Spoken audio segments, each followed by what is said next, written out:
There was an amusing story this week that the White House press secretary, Caroline Leavitt, has just put out a directive that she won't respond to emails from journalists who who announce their pronouns in their email signatures. She just said these sorts of people aren't interested in facts, so why would I deal with them? I think it's a fantastic rule. What can you tell us about this, John?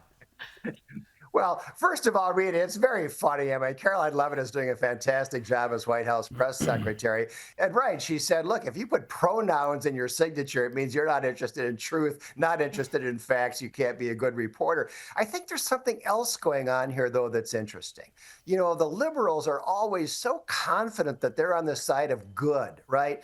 And when reporters do things like put pronouns in their email signature, that's often referred to as virtue signaling, right? And I think it's important to stand up to them and say, no, what you're doing isn't good. It's bad. It's not a virtue. It's a vice. And come out and criticize it and say, no, you're wrong about that. And that's what I like to see here.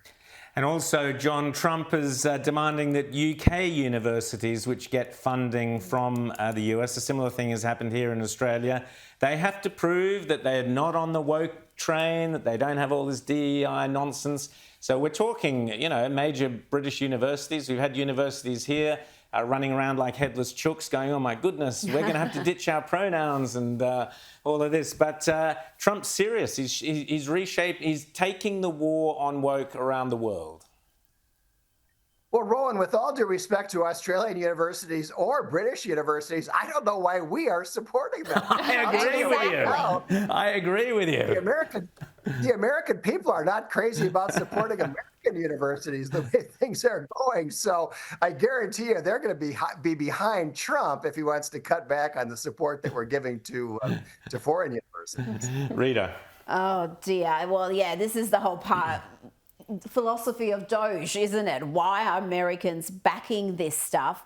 How do you see the relationship with Elon Musk and Donald Trump? There was a lot of conjecture in the past week that Elon wants to exit the administration. He's got significant business interests that he should be focusing on. What is his lifespan in the administration? Because surely you can't expect the world's richest man to continue to work for free for the Trump administration. Well, Elon Musk was hired as a special government employee with, I believe, a 130-day tenure. Now, I suppose that could be extended or whatever, but it was never intended that Elon was going to be a long-term employee of the federal government. And I think he's done an enormous amount of good in a short amount of time. Obviously, he has other interests he needs to tend to.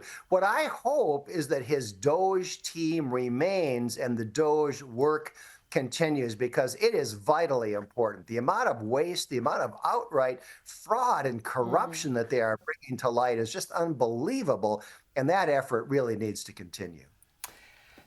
John, I forgot to mention at the beginning of the show that your pronouns are president and editor of Powerline. So, great as always to chat to you, John Hinderaker, and thanks so much for coming on, and we'll speak again soon. Thanks so much.